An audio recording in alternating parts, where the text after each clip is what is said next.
அனைவருக்கும் வணக்கம். இது யூகேவி தமிழா. கல்வி சம்மந்தப்பட்ட தகவல்களை நம்ம சேனலில் தொடர்ச்சியாக கொடுத்துட்டு வரோம். அதேமாதிரி ஒரு +2 முடிக்கக்கூடிய மாணவர்கள் அடுத்து என்ன படிக்கலாம், எங்கே படிக்கலாம், எப்படி படிக்கலாங்கிற கான்செப்டை பேஸ் பண்ணி வீடியோஸ்ங்கிறது கொடுத்துட்டு வரோங்க. நம்ம JEEன்னு சொல்லக்கூடிய ஜாயிண்ட் என்ட்ரன்ஸ் எக்ஸாம்ஸ் அது சம்மந்தப்பட்ட தகவல்களையும் அது ரிலேட்டடான ஜோசா கவுன்சிலிங் மற்றும் சிசாட் கவுன்சிலிங் சம்மந்தப்பட்ட தகவல்களையும் கொடுத்துட்டு வரோம். ப்ளஸ் கூடுதலாக தாசா கவுன்சிலிங் டீட்டெயில்ஸும் கொடுத்துட்டு வரோம். இப்போ எல்லாருமே JEE மெயின்ஸ் எக்ஸாம்ஸ் எழுதி ரிசல்ட் அட்வான்ஸ்டு எக்ஸாமும் எழுதி ரிசல்ட்ஸ்க்காக வெயிட் பண்ணிட்டு இருக்கிறாங்க. எல்லாருமே கேட்குற ஒரு கேள்வி என்ன பார்த்தீங்கன்னா, ஜோசா கவுன்சிலிங்கிறது எப்போ ஸ்டார்ட் ஆகும்?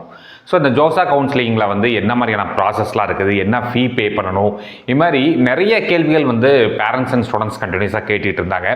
அவங்களுக்கான ஒரு விளக்கமாக தான் இந்த வீடியோங்கிறது இருக்க போகுது. ஸோ முழுமையான தகவல்கள் வேணுங்கிறவங்க இந்த வீடியோவை ஸ்கிப் பண்ணாமல் பாருங்கள். JoSAA joint seat allocation authority அப்படிங்கிற ஒரு அமைப்பு சார்பாக நடக்கக்கூடிய கவுன்சிலிங் ப்ராசஸ் தான் ஜோசா கவுன்சிலிங் ப்ராசஸ்னு சொல்கிறோம். ஸோ இந்த வருஷத்துக்கான ஜோசா கவுன்சிலிங் ப்ராசஸ்க்கான ஸ்கெட்யூலுங்கிறது ரிலீஸ் ஆயிடுச்சு. சரி சார், இதை நாங்கள் போய் வெப்சைட்டில் போய் செக் பண்ணோம், ஜோசா ஸ்கெட்யூலுங்கிறது இன்னும் வரவே இல்லைன்னு நிறைய பேரண்ட்ஸ் சொல்கிறீங்க. ஆக்சுவலாக பார்த்தீங்கன்னா ஜோசா வெப்சைட்டில் போயிட்டு பிஸ்னஸ் ரூல்ஸ்னு ஒன்று இருக்குங்க. முதல்ல அதை டவுன்லோட் பண்ணிக்கோங்க. ஏன்னா உங்களோட ஜோசா கவுன்சிலிங் சம்மந்தப்பட்ட எல்லா விதமான கேள்விகளுக்கான பதிலும் பார்த்தீங்கன்னா எதில் இருக்குன்னு பார்த்தீங்கன்னா அந்த ஜோசா பிஸ்னஸ் ரூல்ஸ்னு இருக்கும். அது ஒரு PDF. இப்போ நீங்கள் பார்த்துட்டு இருக்க இந்த PDF தான் ஜோசா பிஸ்னஸ் ரூல்ஸ். அதில் தான் பார்த்தீங்கன்னா உங்களுக்கு இந்த ஜோசா கவுன்சிலிங்கோட ஸ்கெட்யூலை அவங்க கொடுத்துருக்குறாங்க. ஸோ இதுதான் கிட்டத்தட்ட ஒரிஜினல் ஸ்கெட்யூல். ஜோசா கவுன்சிலிங்கோட ஒரிஜினல் ஸ்கெட்யூல் என்னைக்கு ஸ்டார்ட் ஆக போகுது, எப்படி நடக்க போகுது அப்படிங்கிற A to Z டீட்டெயில்ஸை பார்ப்போம். இல்லை இவங்களோட தகவல் படி பார்த்தோம் அப்படிங்கிற பட்சத்தில் நம்மளுக்கு அவங்க என்ன சொல்கிறாங்கன்னு பார்த்தீங்கன்னா, JEE அட்வான்ஸோட ரிசல்ட்டுங்கிறது நம்மளுக்கு ஜூன் 2ஆம் தேதி நம்மளுக்கு காலையில் ஒரு 10 மணி அளவில் கொடுத்துருவாங்க அப்படிங்கிற மாதிரி அவங்க தகவல் சொல்லியிருக்காங்க. ஸோ ஜூன் 2ஆம் தேதி காலையில் 10 மணிக்கு நம்மளுக்கு ரிசல்ட்ஸ் தெரிஞ்சிருச்சு அப்படின்னு பார்த்தீங்கன்னா நம்மளோட அடுத்த கட்ட வேலை என்னென்னு பார்த்தீங்கன்னா ஜோசா கவுன்சிலிங்க்கு ரெஜிஸ்டர் பண்ணுறது. ஸோ ஜோசா கவுன்சிலிங்கான ரெஜிஸ்ட்ரேஷனுங்கிறது எப்போ ஸ்டார்ட் ஆகுது அப்படின்னு பார்த்தீங்கன்னா நம்மளுக்கு ஜூன் 3, 2025 தேதியே நம்மளுக்கு என்ன பண்ணிடுறாங்க அப்படிங்கிற பார்த்தீங்கன்னா நம்மளுக்கு ஸ்டார்ட் பண்ணிடுறாங்க. அது எத்தனை மணிக்குன்னு பார்த்தீங்கன்னா நம்மளுக்கு ஆஃப்டர்நூன் தான் சொல்லியிருக்காங்க. ஆஃப்டர்நூன் நம்மளுக்கு 5 o'clock ஜூன் 3ஆம் தேதி ஈவினிங் 5 o'clock தான் நம்மளுக்கு இந்த ஜோசா கவுன்சிலிங்கான ரெஜிஸ்ட்ரேஷனுங்கிறது ஸ்டார்ட் ஆகுதுங்க. ஸோ ரெஜிஸ்ட்ரேஷனாக நம்ம நிறைய பேர் நினைக்கிறாங்க, சார் திருப்பி ஃபஸ்ட்லேருந்து எல்லா டீட்டெயிலையும் புதுசாக கொடுக்கணுமான்னு கேட்டால் கண்டிப்பாக தேவையில்லை. இதில் நீங்கள் பண்ண வேண்டிய தகவல்கள் ஒன்று தான். என்னென்னு பார்த்தீங்கன்னா, ஆல்ரெடி நீங்கள் JEE மெயின்ஸ் அப்ளை பண்ணுறதுக்கு யூஸ் பண்ண same user ID password plus JEE mains எக்ஸாமோட சேம் அப்ளிகேஷன் நம்பரை வச்சே நீங்கள் என்ன பண்ணலாம்னு பார்த்தீங்கன்னா இந்த ஜோசா கவுன்சிலிங்க்கு நீங்கள் உள்ளுக்கு போய் ரெஜிஸ்டர் பண்ணலாம். வெறும் லாகின் மட்டும் பண்ண முடியுமான்னு கேட்டால் லாகின் பண்ண முடியாது. ஃபஸ்ட்டு ரெஜிஸ்டர் பண்ணணும். ரெஜிஸ்டர் பண்ணுறதுக்கு நீங்கள் ஆல்ரெடி யூஸ் பண்ண அதே சேம் யூசர் ஐடி ப்ளஸ் பாஸ்வேர்டை நீங்கள் கொடுக்குறீங்கிற பட்சத்தில் உங்களுக்கு நீங்கள் என்னென்ன டீட்டெயில்ஸ்லாம் இதுக்கு முன்னாடி அப்லோட் பண்ணியிருந்தீங்களோ அதெல்லாமே சேமாக இருக்கும். புதுசாக JEE அட்வான்ஸ்டு எக்ஸாம் எழுதுனவங்க மட்டும் என்ன பண்ணியிருப்பாங்கன்னா கம்யூனிட்டி சர்டிஃபிகேட்டை புதுசாக அப்லோட் பண்ணியிருப்பாங்க. ஸோ இங்கே நீங்கள் பெரும்பாலும் ரெஜிஸ்ட்ரேஷனில் பண்ண வேண்டிய வேலை என்னன்னு பார்த்தீங்கன்னா, உங்களுடைய இப்போ 12th ரிசல்ட்ஸ் வந்திருக்கும். அந்த மார்க் ஷீட்டை JEE மெயின்ஸ் எக்ஸாம் எழுதினப்போ நீங்கள் அப்லோட் பண்ணியிருக்க மாட்டீங்க. இப்போ அந்த மார்க் ஷீட் அப்லோட் பண்ணணும். ரெண்டாவதாக கம்யூனிட்டி சர்டிஃபிகேட் புதுசாக வாங்கி அப்லோட் பண்ணணும். புதுசானா இப்போ OBC NCL நம்மளுக்கு மார்ச் 30 அதோட வேலிடிட்டி முடிஞ்சிருக்குங்க. ஸோ அதை புதுசாக வாங்கி நீங்கள் என்ன பண்ணணும்னா அப்லோட் பண்ணி முடிச்சுட்டு, மற்றபடி disability certificate, X servicemen certificate அதெல்லாம் இருந்துச்சுன்னா அப்லோட் பண்ணி வச்சுட்டிங்கன்னா இவ்வளோ தான் ரெஜிஸ்ட்ரேஷன் ப்ராசஸ்ங்கிறது. இல்லை ஆட்டோமேட்டிக்காக உங்களோட JEE ஸ்கோர் கார்டுங்கிறது உள்ளுக்கு இருந்தே அது ஃபெச் ஆகிக்கும். அப்போ எந்த ப்ராப்ளமும் கிடையாது. முதல் விஷயம். ரெண்டாவது விஷயம், அன்னையிலேருந்தே இன்னொரு ப்ராசஸ் ஆரம்பிக்குது. என்னென்னு பார்த்தீங்கன்னா, நீங்கள் சீட் அக்செப்டன்ஸ் ஃபீங்கிறது பே பண்ணிக்கலாங்கிறாங்க. சீட் அக்செப்டன்ஸ் ஃபீ அப்படின்னா என்னென்னு பார்த்தீங்கன்னா, நீங்கள் ஜோசா கவுன்சிலிங்கில் கலந்துக்கிறீங்க. அதில் உங்களுக்கு ஒரு சீட் அலோகேட் ஆயிடுச்சு. அந்த சீட்டை நான் அக்செப்ட் பண்ணிக்கிட்டு நான் ஜாயின் பண்ணிக்கிறேன் அப்படின்னு நீங்கள் முடிவு பண்ணிட்டீங்கன்னா, ஃபர்ஸ்ட் ஆஃப் ஆல் இந்த சீட் அக்செப்டன்ஸ் ஃபீங்கிறத நீங்கள் பே பண்ணணும். சீட் அக்செப்டன்ஸ் ஃபீங்கிறது எவ்வளோ வரும்னு பார்த்தீங்கன்னா, நீங்கள் general candidate, EWS candidate plus OBC NCL candidate இவங்க எல்லாருக்குமே பார்த்தீங்கன்னா சீட் அக்செப்டன்ஸ் ஃபீங்கிறது 35,000 rupees வரும். அதே நீங்கள் SC candidate, ST candidate, PWD கேண்டிடேட்டாக இருக்கிறீங்க, இல்லை மற்ற எல்லா கம்யூனிட்டியில் இருக்கக்கூடிய PWD கேண்டிடேட்டுக்கும் வெறும் 17,500 மட்டும் நீங்கள் பே பண்ணால் போதும். சரிங்களா? இந்த சீட் அக்செப்டன்ஸ் ஃபீயை கம்பல்சரி பே பண்ணினா தான் கவுன்சிலிங்கில் கலந்துக்க முடியுமான்னு கேட்டால் கிடையாதுங்க. அதாவது இவங்க சொல்லி சொல்லியிருக்கிறது வந்து பார்த்தீங்கன்னா ப்ரீபேமெண்ட்டுக்கான டேட் வந்து அன்றைக்கே ஸ்டார்ட் ஆயிடுச்சு. ஆக்சுவலாக நீங்கள் ஜூன் 3ஆம் தேதியே நீங்கள் வந்து பே பண்ணிக்கலாம் அப்படின்னு சொல்கிறாங்க. அப்படி இல்லைனாலும் சீட்டு கிடைச்சதுக்கு அப்புறமேட்டு சீட் அக்செப்டன்ஸ் ஃபீ பே பண்ணுறதுக்கு ஒரு டைமிங் கொடுப்பாங்க. அதுக்குள்ளே பே பண்ணால் போதும். இவ்வளோதான் விஷயம். ஏன்னா நிறைய பேர் கேட்குறது என்னென்னா, இந்த ஜோசா கவுன்சிலிங்க்குன்னு தனியாக காசு கட்டணுமா சார் அப்படின்னு கேட்டால், ஜோசா கவுன்சிலிங்க்குன்னு நீங்கள் தனியாக காசெல்லாம் எதுவுமே கட்ட தேவையில்லைங்க. ஆக்சுவலாக இப்போ சீட் அக்செப்டன்ஸ் ஃபீன்னு சொல்லிட்டு நீங்கள் மற்ற கேண்டிடேட்ஸ், அதாவது ஜென்ரல், இடபிள்யூஎஸ், ஓபிசிஎன்ஸ் எல்லாம் 35,000 ரூபா கட்டுறீங்கன்னா, அது 35,000 ரூபாயில் 5,000 ரூபா வந்து கவுன்சிலிங் சார்ஜஸ். சரிங்களா? அதுக்கப்புறமேட்டு இந்த 17,500ல் அதாவது எஸ்சி, எஸ்டி, பிடபிள்யூடி கேண்டிடேட்ஸில் 17,500 ரூபா கட்டுவீங்க. அதில் 5,000 ரூபா வந்து கவுன்சிலிங் சார்ஜஸ். அதில் வந்து அந்த 5,000 ரூபா அவங்களே எடுத்துக்கிடுவாங்க. மற்றபடி நீங்கள் தனியாக இப்போ விஐடி கவுன்சிலிங், அம்ரிதா கவுன்சிலிங்கில் என்ன பண்ணியிருப்பாங்க பார்த்தீங்கன்னா, கவுன்சிலிங்க்கு தனியாக ஃபீ பே பண்ணால் தான் சாய்ஸ் ஃபில்லிங்கே எனேபிள் ஆகும்பாங்க. இங்கே வந்து அந்த மாதிரியான ப்ராசஸ்லாம் எதுவும் கிடையாதுங்க. ஜஸ்ட்டு நீங்கள் உங்களோட டீட்டெயில்ஸை ரெஜிஸ்டர் பண்ணிவிட்டு நீங்கள் என்ன பண்ணலான்னா, நம்ம வந்து சாய்ஸை வந்து ஃபில் பண்ணவே ஆரம்பிச்சிடலாம். என்னையிலிருந்துன்னு பார்த்தீங்கன்னா, ஈவன் ஜூன் 3ஆம் தேதியிலேருந்தே நமக்கு வந்து ரெஜிஸ்டரும் பண்ணிக்கலாம். அன்றைக்கி 3 ப்ராசஸ் இருக்குங்க. ஜூன் 3ஆம் தேதி ஒன்று வந்து ரெஜிஸ்ட்ரேஷன் பண்ணணும். ரெண்டாவது வந்து நீங்கள் சீட் அக்செப்டன்ஸ் ஃபீ பே பண்ண விரும்புனா பே பண்ணலாம். கம்பல்சரி கிடையாதுங்க. ஏன்னா நிறைய பேர் வந்து தப்பாக நினச்சிட்டு இருக்காங்க, சீட் அக்செப்டன்ஸ் ஃபீ பே பண்ணால் மட்டும்தான் நம்ம கவுன்சிலிங்கில் சாய்ஸ் ஃபில்லிங் பண்ண முடியும்னு நினைக்கிறாங்க. அப்படி கிடையாது. அதில் வந்து உங்களுக்கு வந்து சீட் அக்செப்டன்ஸ் ஃபீ பே பண்ணிக்கலாம். அது ரெண்டாவது விஷயம். மூணாவது, அன்னையிலேருந்தே நீங்கள் வந்து சாய்ஸஸ் வந்து ஃபில் பண்ண ஆரம்பிச்சிடலாம். ஸோ சாய்ஸஸும் வந்து நீங்கள் ஃபில் பண்ண ஆரம்பித்து நீங்கள் ஃபில் பண்ணி வச்சிங்க அப்படின்னா இதில் வந்து இதை வந்து ஆட்டோமேட்டிக்காக லாக் ஆகிக்கும். நீங்கள் தனியாக இப்போ நம்மளுக்கு வந்து என்னென்னு பார்த்தீங்கன்னா, விஐடியில் யூஸ் பண்ண சேம் ப்ராசஸ் தான். சேவ் பண்ணணும், உங்களுக்கு வந்து இது பண்ணணும், சப்மிட் பண்ணணும் அப்படின்லாம் கிடையாது. ஆட்டோமேட்டிக்காக லாக் ஆகிக்கும். ஸோ நீங்கள் கொடுத்துருக்கக்கூடிய சாய்ஸஸை பேஸ் பண்ணி ஃபர்ஸ்ட் ஆஃப் ஆல் உங்களுக்கு ஃபஸ்ட்டு மார்க் சீட் அலோகேஷனுங்கிறது நடக்குங்க. மார்க் சீட் அலோகேஷனுங்கிறது என்னென்னா, தோராயமான ஒரு சீட் அலோகேஷன். அதாவது நீங்கள் ஃபில் பண்ணியிருக்கக்கூடிய சாய்ஸ்க்கு உங்களுடைய ரேங்க்குக்கு இந்த கல்லூரியில் இந்த டிபார்ட்மெண்ட்டில் உங்களுக்கு சீட்டு கிடைக்க வாய்ப்பு இருக்குங்கிறது தான் அர்த்தம். நிறைய பேர் என்ன நினைக்கிறாங்கன்னா, மார்க் சீட் அலோகேஷனில் வந்தது அப்படியே வந்து நம்மளுக்கு வந்து ஒரிஜினலான சீட் அலோகேஷனில் வரும்னு நினைக்கிறாங்க. அப்படி கிடையாது. இது மார்க் சீட் அலோகேஷன். மார்க்னா தோராயமான ஒரு சீட் அலோகேஷன் தான்.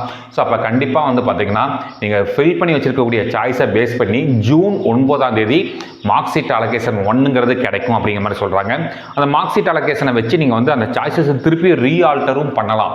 ரீஆல்டர் பண்ணுறதுக்கு என்னைக்கு வரைக்கும் தேதிகள் கொடுக்குறாங்கன்னு பார்த்தீங்கன்னா, ஜூன் 11 வரைக்கும் நம்மளுக்கு வந்து தேதிகள் கொடுக்குறாங்க. ஜூன் 11ஆம் தேதி நம்மளுக்கு மதியம் 12:30 மணிக்கு வந்து பார்த்திங்கன்னா உங்களோட இப்போ ஜூன் 11 மதியம் 12:30 மணி வரைக்கும் நீங்கள் சாய்ஸஸ் எல்லாம் ஆல்ட்ரு பண்ணிடலாம். 12:30க்கு ஆட்டோமேட்டிக்காக வந்து அது வந்து லாக் ஆகிக்கும். ஸோ அதுக்கு மேலே வந்து சாய்ஸஸ்ங்கிறது மாறாது. அதேமாதிரி ஜூன் 11ஆம் தேதி மார்க் சீட் அலோகேஷன் 2வும் கொடுக்குறாங்க. இன்னொரு டைமும் இப்போ நீங்கள் ஜூன் 9ஆம் தேதி ரிசல்ட் வந்தோடனே நிறைய பேர் என்ன பண்ணுவாங்கன்னா, இந்த சாய்ஸ் எடுத்து மேலே தூக்கி போடுறது, மேலே இருக்கிறத தூக்கி கீழே போடுறது, இப்படி பண்ணுறப்ப அதில் சில சேஞ்சஸ் ஆகி நம்மளுக்கு வந்து 2வது மார்க் சீட் அலோகேஷனும் நடக்கும். இப்போ உங்களுக்கு mark sheet allocation 1, mark sheet allocation 2 ரெண்டுலேயும் சேம் சீட்ஸ் கிடச்சிருச்சுன்னா கிட்டத்தட்ட ரவுண்ட் 1ல் உங்களுக்கு உறுதியாக சீட்டுங்கிறது கிடச்சிரும். சரிங்களா? ஸோ இந்த சாய்ஸஸ் எல்லாத்தையும் மாற்றுறது, எல்லா விஷயங்களும் எப்போக்குள்ளே முடிச்சுக்கணும்னு பார்த்தீங்கன்னா, ஜூன் 11 மதியம் 12:30க்குள்ளே நீங்கள் வந்து எல்லாமே முடிச்சுட்டு சாய்ஸை வந்து லாக் பண்ணிட்டோம். அப்படிங்கிற பட்சத்தில் உங்களுடைய ஃபஸ்ட் ரவுண்ட் ஆஃப் கவுன்சிலிங் அது எப்போ வந்து உங்களுக்கு சீட்டு கிடைக்குன்னு பார்த்தீங்கன்னா, ஜூன் 14 சொல்கிறாங்க. நம்மளுக்கு வந்து மார்க் சீட் அலோகேஷன் 2ங்கிறது நம்மளுக்கு வந்து ஜூன் 11 முடியுது. அதாவது ஜூன் 12 வந்து முடியுதுங்க. அதுக்கடுத்து வந்து பார்த்தோம் அப்படிங்கிற பட்சத்தில் ஜூன் 13ஆம் தேதி உங்களுக்கு ஃபஸ்ட் ரவுண்டோட ரிசல்ட் வந்துடுது. இப்போ உங்களுக்கு ஒரு டவுட் இருக்கும், ஃபஸ்ட் ரவுண்டு ரிசல்ட்ஸில் இந்த ஜோசா கவுன்சிலிங்கில் பதிவு பண்ணியிருக்கக்கூடிய எல்லாருக்குமே ரிசல்ட் வந்துருமா? இல்லை இப்போ விஐடிலாம் பார்த்தீங்கன்னா 1 to 20,000, 21,000 to 40,000 இதுமாதிரி ரேங்க் வைஸ் பிரித்து பண்ணுவாங்களா? இல்லை நம்ம அப்ளை பண்ணியிருக்கக்கூடிய எல்லாருக்குமே வந்து பார்த்திங்கன்னா சீட்டு கிடைக்குமா அப்படின்னு கேட்டிங்கன்னா, இப்போ மொத்தம் நம்மளுக்கு இந்த ஜோசா கவுன்சிலிங் மூலமாக சேரக்கூடிய கல்லூரிகள் இருக்கக்கூடிய சீட்டுங்கிறது வெறும் 60,000 சீட்டு மட்டும்தான். ஆனால் இந்த கவுன்சிலிங்கில் நிறைய பேர் பார்ட்டிசிபேட் பண்ண போகிறாங்க. ஸோ யாரெல்லாம் டாப் மோஸ்ட் ரேங்கிங்கில் இருக்காங்களோ, டாப் மோஸ்ட் ரேங்கிங்கிறப்ப ஐஐடிக்கு மட்டும்தான் ஜேடபிள்யூ அட்வான்ஸ்டு ரிசல்ட்ஸ் எடுத்துக்குருவாங்க. நீங்கள் என்ஐடி, IIIT, GFTஐக்கு என்ன பண்ணுவாங்கன்னா ஜேடபிள்யூ மெயின் ஸ்கோர் வச்சு உங்களோட சிஆர்எல் வச்சு தான் கொடுப்பாங்க. ஸோ யாருக்கெல்லாம் சீட்டு கிடைக்க பாசிபிலிட்டிஸ் இருக்கோ அவங்களுக்கு மட்டும்தான் ஃபஸ்ட்டு வந்து சீட்டுங்கிறது அலோகேட் ஆகும். ரவுண்டு 1ல் வந்து சீட் அலோகேட் ஆகும். என்னைக்குன்னு பார்த்தீங்கன்னா ஜூன் 14 காலையில் 10 மணிக்கு வந்து அலோகேட் ஆகும். நீங்கள் ஓகே எனக்கு வந்து கிடச்சிருக்க சீட்ஸ் ஓகே அப்படின்னு நீங்கள் நினச்சிங்க அப்படிங்கிற பட்சத்தில் நீங்கள் ஜூன் 14லிருந்து ஜூன் 18 வரைக்கும் நீங்கள் வந்து ஃபீஸ் பே பண்ணிக்கலாம் அப்படிங்கிற மாதிரி சொல்கிறாங்க. ஃபீஸ் பே பண்ணிக்கலாம்னா அதாவது சீட் அக்செப்டன்ஸ் ஃபீ மட்டும் பே பண்ணால் போதும். சீட் அக்செப்டன்ஸ் ஃபீயை பே பண்ணிட்டீங்கனாலே உங்களுக்கு வந்து உங்களோட சீட்டுங்கிறது கன்ஃபார்ம் ஆயிடும். அப்போ அங்கே 3 ஆப்ஷன் கொடுக்கணும். ஃப்ரீஸ்னு ஒன்று இருக்கும், ஃப்ளோட்னு ஒன்று இருக்கும், ஸ்லைடுன்னு ஒன்று இருக்கும். அதை பற்றி டீட்டெயில்டு திங்ஸ் வந்து அடுத்த வீடியோவில் கொடுக்குறேன். ஸோ அதில் வந்து நீங்கள் இந்த தேதிக்குள்ளே ஃபீஸ் பே பண்ணிட்டீங்க அப்படின்னு பார்த்தீங்கன்னா உங்களுக்கு கடைசியாக கொடுத்துருக்க டைம் ஜூன் 18 கொடுத்துருக்குறாங்க. அந்த ஃபீஸ் பேமெண்ட், இந்த டாக்குமெண்ட் அப்லோடிங்லாம் ஏதாவது இஷ்யூஸ் இருக்குது அப்படின்னு பார்த்தீங்கன்னா நீங்கள் வந்து அவங்களுக்கு கொரி பண்ணலாம். அவங்க வந்து கொஷின்ஸ் கேட்கலாம், இல்லை அவங்க கேட்குற கொஷின்ஸ்க்கு நீங்கள் ரிப்ளை பண்ணணும். இந்த ப்ராசஸ் எல்லாமே என்னைக்குள்ளே முடியணும்னு பார்த்தீங்கன்னா ஜூன் 20, 2025 முடிச்சிடணும் அப்படிங்கிற மாதிரி சொல்லியிருக்காங்க. ரவுண்டு 1ஓட டீட்டெயில்ஸ். இப்போ ரவுண்டு 1ல் சீட்டு கிடச்சிருச்சு, அப்போ நான் அப்படியே ஃப்ரீயாக உட்காந்துடலாமான்னு கேட்டால் கிடையாது. நீங்கள் என்ன பண்ணணும்னா அந்த சீட்டை வந்து ஃப்ரீஸ் பண்ணிக்கிட்டே இருக்கணும். ஃப்ரீஸ்னால் ஓகே எனக்கு சீட்டு ஓகேங்கிறவங்க ஃப்ரீஸ் பண்ணிக்கணும், மாற்ற விரும்புகிறவங்க அதில் ஃப்ளோட் அண்ட் ஸ்லைட் ஆப்ஷன்ஸுங்கிறது கொடுத்துக்கணும். ஸோ ரவுண்டு 1ஓட டோட்டல் ப்ராசஸும் ஜூன் 20 முடிஞ்சிடும்.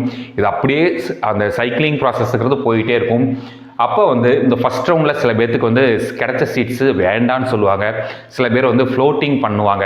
அப்போ ரவுண்டு 1ல் இடங்கள் கிடைக்காத மாணவர்கள் அப்படியே வெளியே போகணுமான்னு கேட்டால் கிடையவே கிடையாது. நீங்கள் 6 ரவுண்டுக்குமே வெயிட் பண்ணலாம். ஏதாவது ஒரு ரவுண்டில் எங்கே வேணாலுமே சீட்டு கிடைக்க வாய்ப்பு இருக்குது. காரணம் என்னன்னு பார்த்தீங்கன்னா ஆல்ரெடி சீட்டு கிடைச்ச நிறைய பேர் வந்து என்ன பண்ணுவாங்கன்னா அவங்க விரும்பின கல்லூரிகளில் வந்து சேர முடியாமல் போயிருக்கும், அவங்க நினச்ச கல்லூரிகள் கிடைக்காம போயிருக்கும். அப்போ கிடைச்ச சீட்டை அவங்க என்ன பண்ணுவாங்கன்னா நம்மளுக்கு வந்து வேண்டான்னு சொல்கிறப்ப இப்போ ரவுண்டு 1ல் கிடைச்ச மாணவர்கள் எனக்கு இந்த சில சீட்ஸ்லாம் வேண்டான்னு தூக்கி போடுவாங்க இல்லைங்க, அந்த சீட்ஸை வந்து நம்ம என்ன பண்ணிக்கலாம் பார்த்தீங்கன்னா ரவுண்ட் 2ல் நம்மளுக்கு வந்து கிடைக்கிறதுக்கான வாய்ப்புகள் இருக்குது. ஸோ ரவுண்ட் 2ஓட சீட்டு அலாட்மெண்ட்டுங்கிறது என்றைக்கு நடக்குதுன்னு பார்த்தீங்கன்னா ஜூன் 21 நடக்குது.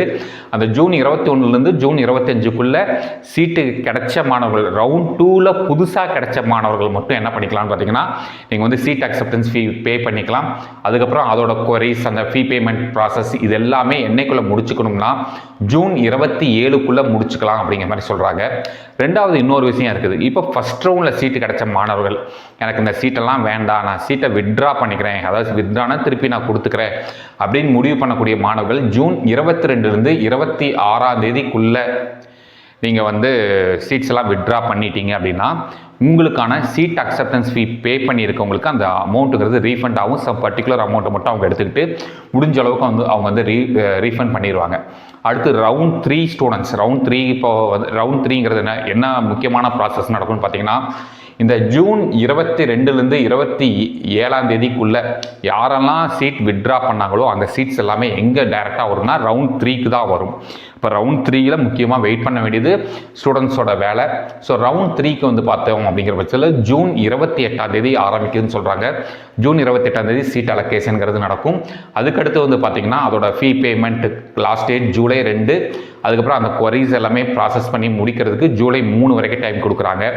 இப்போ ரவுண்ட் 2ல் சீட்டு கிடைச்ச மாணவர்கள் ஒன்று வித்ட்ரா பண்ணலாம், இல்லை கவுன்சிலிங் ப்ராசஸை விட்டே வெளியே வர்றதுக்கான கடைசி தேதியாக அவங்க கொடுத்துருக்குது ஜூலை 2ன்னு சொல்லியிருக்கிறாங்க. ஸோ இந்த ப்ராசஸ்லாம் முடிஞ்சிருச்சு அப்படின்னா ரவுண்ட் 3 முடிஞ்சிடும். ரவுண்ட் 4 என்னைக்கு ஆரம்பிக்குதுன்னா ஜூலை 4 ஆரம்பித்து நம்மளுக்கு ஜூலை 9 வரைக்கும் நடக்குது. ஆஸ் யூஸ்வல் ப்ராசஸே தான். உங்களுக்கு சீட் அலோகேட் ஆகும், ஃபீஸ் பே பண்ணுறவங்க பே பண்ணலாம். கவுன்சிலிங் ப்ராசஸை விட்டு வெளியே வரவங்களுக்கு தேதி ஜூலை 5லேருந்து ஜூலை 8 வரை கொடுத்துருக்காங்க.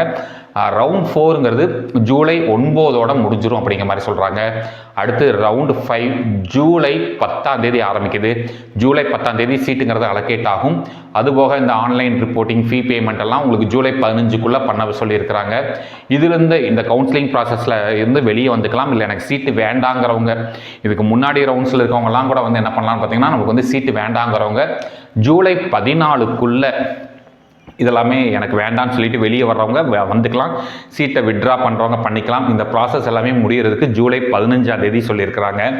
தென் round 6 final round for IITs. அதாவது நீங்கள் வந்து ஐஐடிஸில் தான் ஐஐடிக்கான ப்ராசஸ் கவுன்சிலிங் ப்ராசஸ்ங்கிறது இதுதான் கடைசி ரவுண்டாக சொல்கிறாங்க.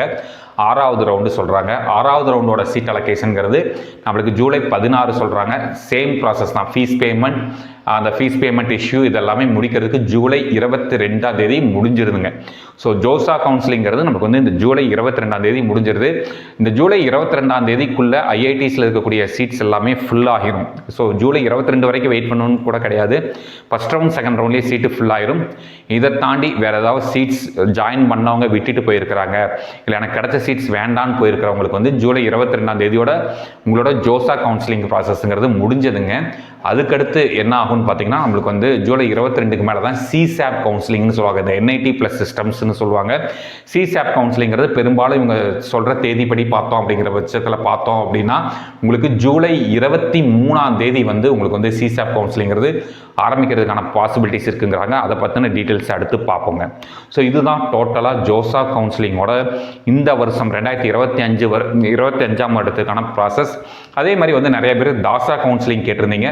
ஸோ தாசா கவுன்சிலிங்கான டீட்டெயில்ஸையும் அடுத்தடுத்த வீடியோஸில் வந்து நம்ம வந்து கொடுக்க தான் போகிறோம். ஸோ இதுதான் டோட்டலாக ஜேடபிள்யூ மெயின்ஸ் எக்ஸாம்ஸ் எழுதிட்டு ஜோசா கவுன்சிலிங்காக வெயிட் பண்ணிக்கிட்டு இருக்கக்கூடிய மாணவர்களுக்கான தகவல்கள். ஸோ இப்போ இருந்தே ஸ்டூடெண்ட்ஸ் வந்து கவுன்சிலிங்க்கு ரெடி ஆகிக்கோங்க. ஏன்னா இப்போ நம்ம கிட்டத்தட்ட நியர்பை கவுன்சிலிங் டேட் வந்தாச்சு. சரிங்களா? இன்னும் இது மாதிரி உங்களுக்கு கண்டினியூஸாக வந்து ஜோசா கவுன்சிலிங் சம்மந்தப்பட்ட டீட்டெயில்ஸ் வேணுங்கிறவங்க யூகேவி தமிழா அப்படிங்கிற அந்த யூடியூப் சேனலை சப்ஸ்கிரைப் பண்ணிக்கோங்க.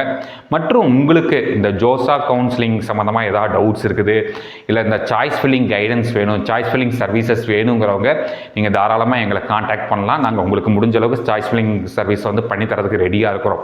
ஸோ இந்த ஜோசா கவுன்சிலிங்கோட சாய்ஸ் ஃபில்லிங் ப்ராசஸ் மற்றும் கைடன்ஸ் தேவைப்படுறவங்க தாராளமாக இந்த வீடியோ கீழே கமெண்ட் பண்ணுங்கள். நாங்கள் உங்களை காண்டாக்ட் பண்ணுறதுக்கு ரெடியாக இருக்கிறோம். நீங்களே எங்களை காண்டாக்ட் பண்ணலாம். இந்த மாதிரி கண்டினியூஸாக உங்களுக்கு ஜோசா கவுன்சிலிங் மற்றும் பல்வேறு வகையான கவுன்சிலிங் ப்ராசஸ் சம்மந்தப்பட்ட தகவல்கள் வேணுங்கிறவங்க யூகேவி தமிழா அப்படிங்கிற அந்த யூடியூப் சேனலை சப்ஸ்கிரைப் பண்ணிக்கோங்க. மற்றும் இந்த வீடியோ உபயோகமாக இருக்குது நீங்கள் ஃபீல் பண்ணிங்கன்னா உங்களுக்கு தெரிஞ்ச மாணவர்கள் மற்றும் பெற்றோர்களுக்கு இந்த வீடியோ ஷேர் பண்ணுங்கள். மிகவும் நன்றி.